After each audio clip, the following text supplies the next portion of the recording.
Oke, Assalamualaikum warahmatullahi wabarakatuh. Sebelumnya, perkenalkan, nama saya Ibran Aris Munanda, NPM 18160210032, jurusan Ilmu Pemerintahan, FISIP Unila. Di sini saya akan mempresentasikan hasil tugas analisis politik di Indonesia oleh dosen Himawan Indrajat, SIP, MSI, mengenai perkembangan demokrasi di Indonesia dari tahun 1945 hingga saat ini.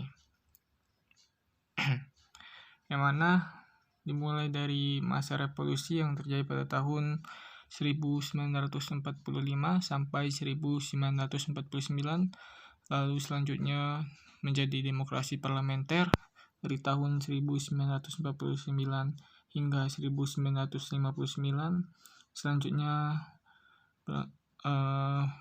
menuju demokrasi terpimpin dari tahun 1959 sampai 1965, lalu lanjut dengan demokrasi Pancasila era Orde Baru tahun 1965 sampai 1998, dan terakhir demokrasi Pancasila era Reformasi 1999 hingga saat ini.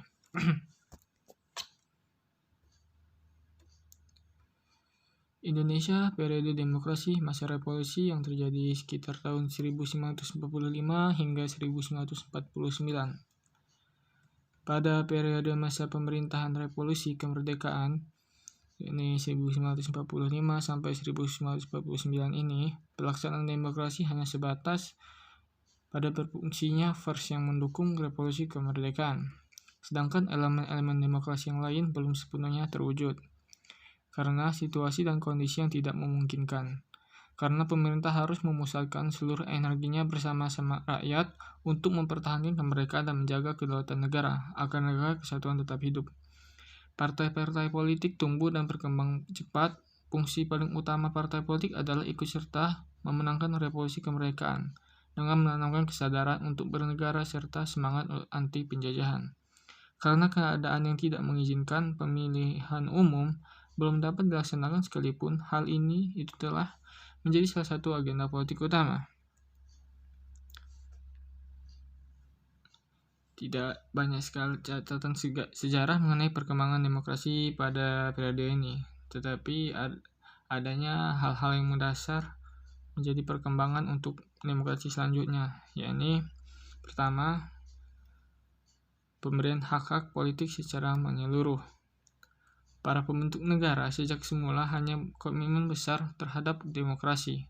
Begitu Indonesia menyatakan kemerdekaan dari pemerintah kolonial Belanda, semua warga negara yang dianggap dewasa punya hak politik sama, tanpa diskriminasi hak ras, agama, suku, dan kedaerahan. Kedua, kekuasaan presiden dibatasi. Presiden yang secara konstitusional ada kemungkinan untuk menjadi diktator. Kekuasaannya dibatasi oleh KNIV yang dibentuk menggantikan parlemen. Ketiga, dengan maklumat wakil presiden maka dimungkinkan terbentuk sejumlah partai politik. Pembentukan sejumlah partai politik ini kemudian menjadi peletak sistem kepartaian di Indonesia untuk masa-masa selanjutnya dalam sejarah kehidupan politik Indonesia. Selanjutnya, Indonesia periode demokrasi parlementer yang terjadi tahun 1949 hingga 1959. Pada periode ini terganti dua kali pergantian undang-undang dasar, yaitu pergantian UUD 1945 dengan Konstitusi RIS pada rentang waktu 27 Desember 1949 hingga 17 Agustus 1950. Selanjutnya, pergantian Konstitusi RIS menjadi Undang-Undang Dasar Sementara 1950 pada rentang waktu 17 Agustus 1950 sampai 5 Juli 1959. Masa demokrasi parlementer ini bisa dikatakan sebagai masa kejayaan demokrasi di Indonesia, karena hampir perwujudan semua elemen demokrasi dapat ditemukan dalam kehidupan politik di Indonesia. Adapun indikator kesuksesan pelaksanaan demokrasi pada parlementer ialah sebagai berikut. Pertama, lembaga perwakilan rakyat atau parlemen berperan tinggi dalam proses politik. Kedua, akuntabilitas pemegang jabatan dan politisi pada umumnya sangat tinggi. Ketiga, kehidupan partai memperoleh peluang sebesar-besarnya untuk berkembang secara maksimal. Keempat, sekalipun pemilihan umum hanya dilaksanakan satu kali pada 1955, tetapi pemilihan umum tersebut benar-benar dilaksanakan dengan prinsip demokrasi. Kelima, masyarakat umumnya dapat merasakan hak-hak dasar yang tidak dikurangi sama sekali. Keenam, dalam masa pemerintahan parlementer, daerah-daerah yang memperoleh otonomi yang cukup. Adapun kelebihan dan kekurangan dari demokrasi parlementer ini, kelebihannya kebebasan individu yang dijunjung tinggi, kekuasaan pemerintah yang dibatasi, tingkat pendapatan penduduk yang tinggi. Sedangkan kekurangannya, tingkat individualitas yang tinggi, besarnya kesenjangan sosial, banyak terjadi gejolak ekonomi. Selanjutnya, demokrasi terpimpin pada tahun 1959 sampai 1965. Era ini diakhiri dengan keluarnya dekret presiden yang membawa dampak besar dalam kehidupan politik. Maksud konsep terpimpin ini dalam pandangan Soekarno adalah dipimpin oleh hikmah kebijaksanaan dalam permusyawaratan dan perwakilan. Demokrasi terpimpin merupakan pemilikan total dari proses politik yang berjalan pada masa demokrasi parlementer. Yang disebut demokrasi pada masa ini ialah perwujudan kehendak presiden dalam rangka menempatkan dirinya sebagai satu-satunya institusi yang paling berkuasa di Indonesia. Perpolitikan Indonesia pada masa demokrasi terpimpin sudah keluar dari aturan yang benar. Demokrasi bukan dipimpin oleh hikmah kebijaksanaan, akan tetapi dipimpin oleh institusi kepresidenan yang sangat otoriter, yang jauh dari nilai-nilai demokrasi universal. Masa demokrasi terpimpin disebut sebagai masa suram demokrasi di Indonesia. Adapun kelebihan dan kekurangan yang dimiliki oleh demokrasi ini, pertama, kelebihannya diantaranya yaitu mampu membangun integrasi nasional, kembalinya Irian Barat, Pulau Non-Blok, dan pemimpin Asia Afrika, dibentuknya lembaga-lembaga negara. Sedangkan kekurangannya yaitu penataan kehidupan konstitusi tidak berjalan, terjadinya penentangan ideologi, dan kehidupan politis tidak demokratis. Selanjutnya, Indonesia periode demokrasi era modern tahun 1965 sampai 1998.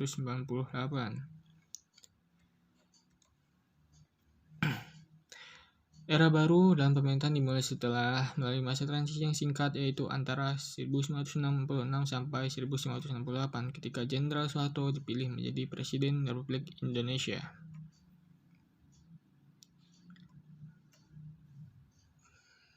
Di mana Orde Baru memberikan harapan bagi rakyat Indonesia, terutama yang berkaitan dengan perubahan-perubahan politik.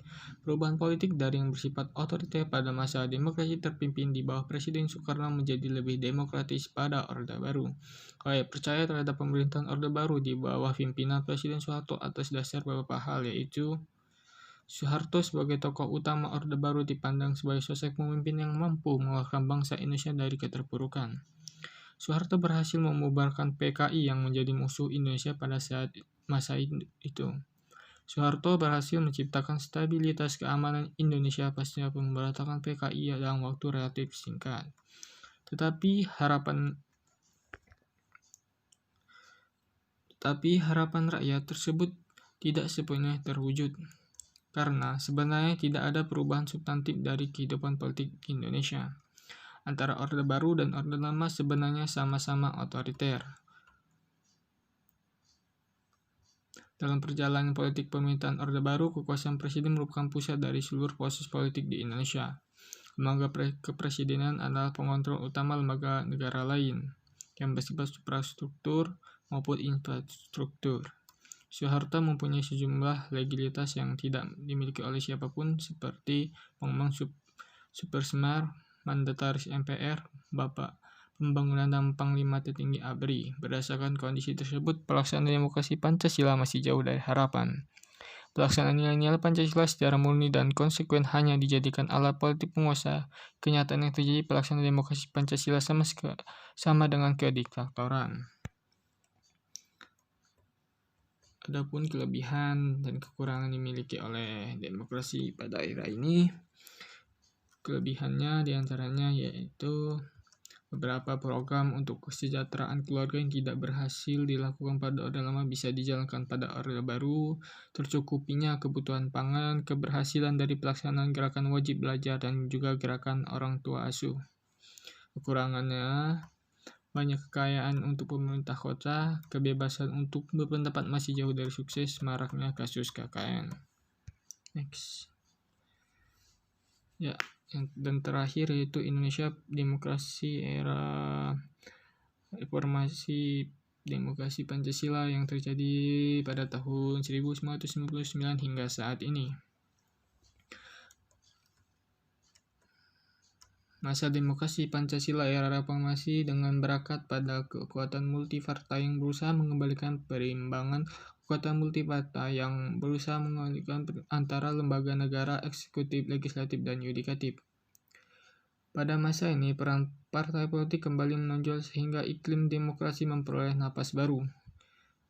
Jikalau esensi demokrasi adalah kekuasaan di tangan rakyat, maka praktik demokrasi tak kalah pemilu memang demikian. Namun dalam pelaksanaannya setelah pemilu, banyak kebijakan tidak mendasarkan pada kepentingan rakyat, melainkan lebih ke arah pembagian kekuasaan antara presiden dan partai politik dalam DPR. Adapun kelebihan dan kekurangan yang dimiliki oleh demokrasi Pancasila ini yaitu kelebihannya diantaranya kebebasan berbicara dan pendapat, pemberantasan korupsi, menjamin stabilitas politik, demokrasi lebih terbuka, jumlah parpol tidak dibatasi. Kekurangannya, banyak masyarakat salah tafsir tentang reformasi, masyarakat terlalu bebas, ditinggalkan program pemerintah secara konseptual cukup baik, rendahnya pengetahuan politik. Kesimpulan daripada semua ini yaitu berdasarkan paparan di atas mengenai berbagai periode demokrasi di Indonesia yang dimulai sejak tahun 1945 hingga saat ini mengalami berbagai perubahan dari demokrasi parlementer hingga Pancasila era reformasi. Dengan adanya berbagai perubahan tersebut, tentunya terdapat berbagai faktor yang membuat Indonesia merubah sistem demokrasinya, misalnya saja dari kekurangan yang dimilikinya. Dengan menggunakan demokrasi Pancasila era reformasi saat ini, artinya demokrasi inilah yang cocok untuk ditetapkan di Indonesia saat ini walau belum berjalan secara baik sepenuhnya, karena demokrasi ini merupakan pilar yang bersumber dari nilai dan kepribadian bangsa sendiri yang sudah melekat dengan jati diri Indonesia. Itulah presentasi yang dapat saya sampaikan. Kurang lebihnya jika ada kesalahan saya mohon maaf.